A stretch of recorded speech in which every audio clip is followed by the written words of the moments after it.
அனைவருக்கும் வணக்கம் நண்பர்களே. இந்த வீடியோவில் ஹிந்தியில் வாக்கியங்களை அமைக்கலாம்.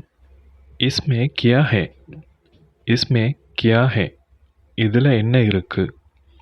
வஹ் தும்சே நாராஜ் ஹே, வஹ் தும்சே நாராஜ் ஹே, அவர் உன்மேல் கோபமாக இருக்கிறார். புனः பிரயாஸ் கரே, புனः பிரயாஸ் கரே, மீண்டும் ஒரு முறை முயற்சி செய். ஏசா குச், ஏசா குச், அது போன்ற ஒன்று. ஏசா தூபாரா கபி மத் கர்னா, ஏசா தூபாரா கபி மத் கர்னா, இதை மீண்டும் ஒருபோதும் செய்யாதே. ஏ சப் சமய கி பாத் ஹே, ஏ சப் சமய கி பாத் ஹே, இது எல்லாம் நேரம்தான். தொடர்ந்து எங்களுடைய சேனலை ஃபாலோ பண்ணுங்கள், மறக்காமல் சப்ஸ்கிரைப் பண்ணுங்கள். மீண்டும் அடுத்த வீடியோவில் சந்திக்கலாம். அனைவருக்கும் நன்றி.